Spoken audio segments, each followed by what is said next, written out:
Good morning. It's really good to see you. It's our last time together before Christmas, and today we're going to see how God protected his King, the Lord Jesus. Do you remember last week? You may have had a nativity set like this. We heard about when the Magi brought gifts from afar to Jesus. Gifts that remind us that he is God's King. And today we're going to see that God keeps his king safe. There was another king, wasn't there, called King Herod. And King Herod was very angry that a new king was born. And the wise men who were warned by God in a dream not to go back to Herod, Herod was really furious and wanted to get rid of this king. But what happened was, Joseph was one day sleeping, and an angel appeared to Joseph in a dream and warned Joseph, "Get up, take Mary and the child and go to Egypt." Why? We're going to find out. Because they left to go to Egypt.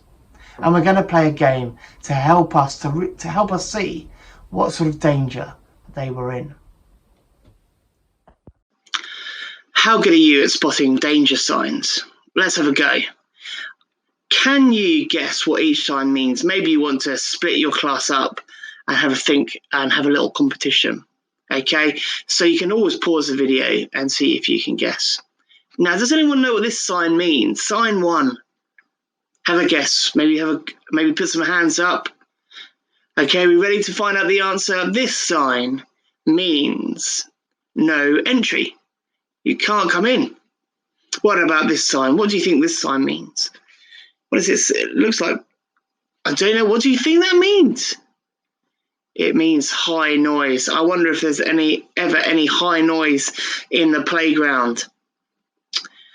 What does this sign mean? What does that sign mean? It means falling rocks. Well done if you got that right. And our last one, sign 4. What do you think that means? I don't think it means there's a swimming pool. Put your hands up, pause the video. It means deep water. Here we've seen 4 danger signs. Joseph was given a sign that meant danger, and he had to act. Let's find a bit more about that now. So, the danger sign that Joseph was given by the angel. The angel warned him in a dream, "Get up, take Mary, take the child and go to Egypt." Why? Well, do you remember I was talking about a king called Herod, who was evil. Because King Herod was evil, King Herod wanted to destroy Jesus, the king. Let me tell you what happened.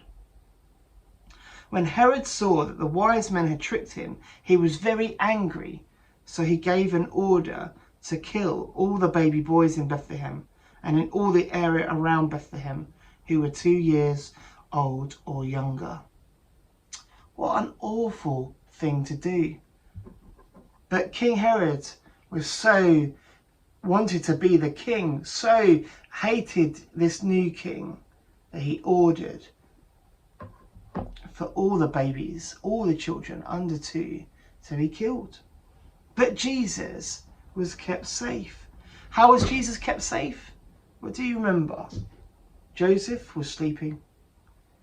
An angel appeared to him in a dream and told him to get Mary, get Jesus, and go to Egypt. And you know what? This shows us that God is keeping his king safe. In fact, it keeps one of God's promises true. God had said earlier through one of the prophets, "I called my son out of Egypt." So what happened to Jesus was to make clear that full meaning of what God said hundreds of years before. God's king was in trouble, it seemed. God's king was in danger.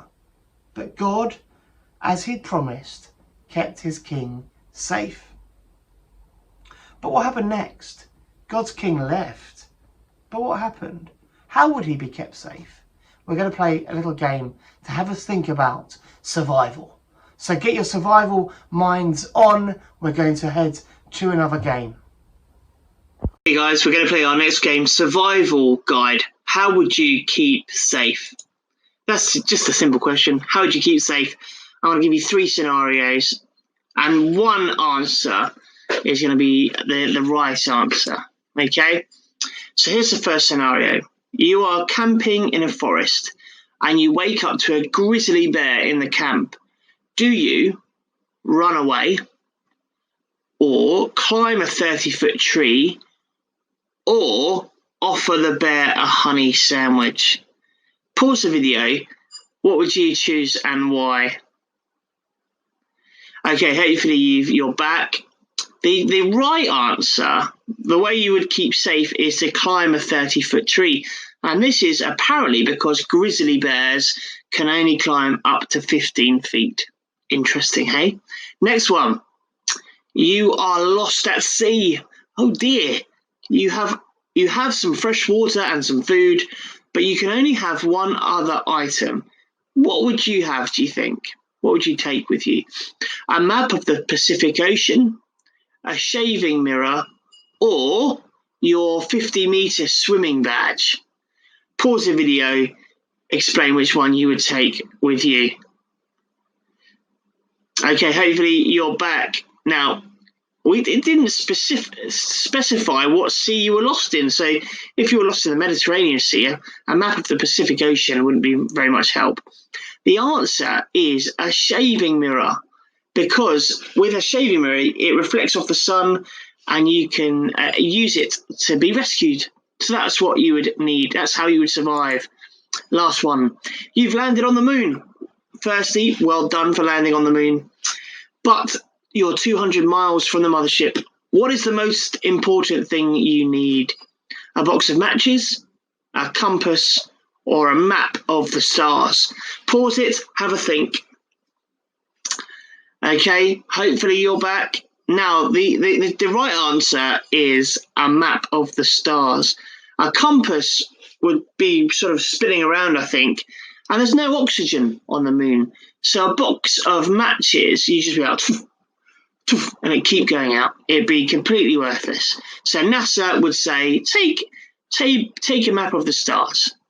Right, these are all things that we need to help us keep safe. Now, Jesus was warned, he had these danger signs, but how was he kept safe? Or maybe a better question, who kept him safe? Was it Joseph, or was it really God? We'll see you soon. So we've just played our second game, and the question to think about is, how was Jesus kept safe? How did Jesus survive this threat of Herod? Well, we read about it, don't we, in verse 14. Joseph got up and left for Egypt during the night with the child and his mother. Joseph believed what the angel said, so with Mary and Jesus left for Egypt. And it seems that God just kept protecting Jesus. A bit later on in verse 19, after Herod had died, an angel of the Lord came to Joseph in a dream again. Another angel came to Joseph in a dream and said, "Get up, take the child and his mother and go to Israel. The people who were trying to kill the child are now dead." But again, when Joseph was planning to take Jesus back to Bethlehem, perhaps, he was worried again because there was another evil king in charge. So Joseph was afraid to go there, and after being warned again by an angel in a dream, he went to the area of Galilee. He went to a town called Nazareth and lived there. And what God had said through the prophets came true. He will be called a Nazarene. You see, Jesus was kept safe because God kept him safe. God's angel kept warning Joseph, kept Joseph knowing what to do when these dangers happened. So Jesus was kept safe. You see, there was this king King Herod.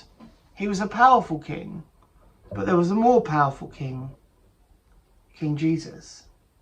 King Jesus is a greater and more powerful king than King Herod, and God kept his promised king safe.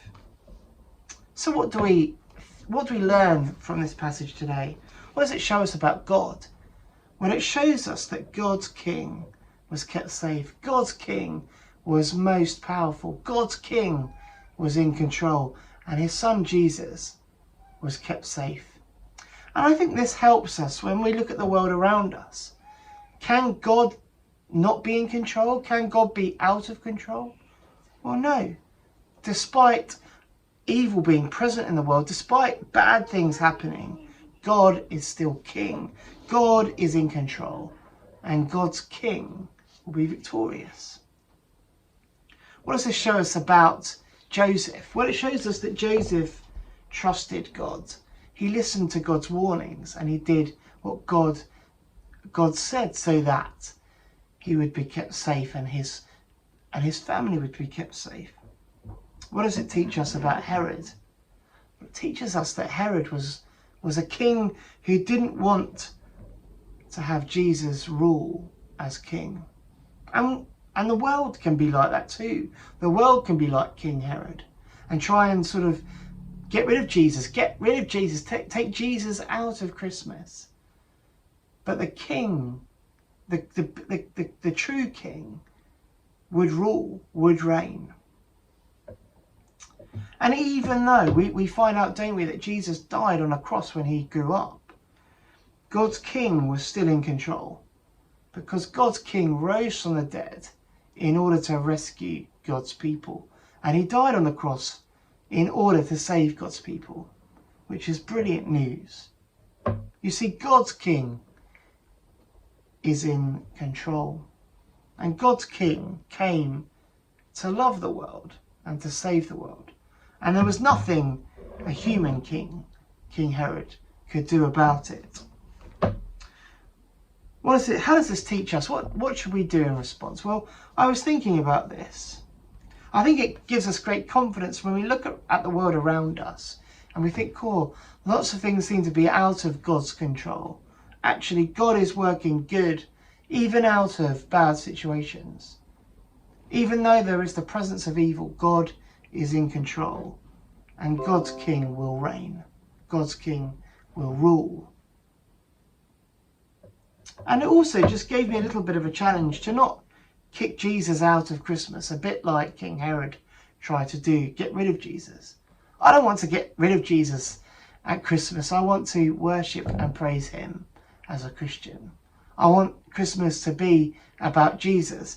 There's a song that we sing, and we're going to sing at the Christingle service, called Jesus Gotta Be Top of the List at Christmas. We might be making lots of lists, checking them twice. But are we making Jesus the King of Christmas? Because that's what he is. It's been really good to spend these weeks leading up to Christmas with you. And I think someone in your class is going to pray now. So Merry Christmas from us at Holy Trinity, and we'll see you in the new year. Bye.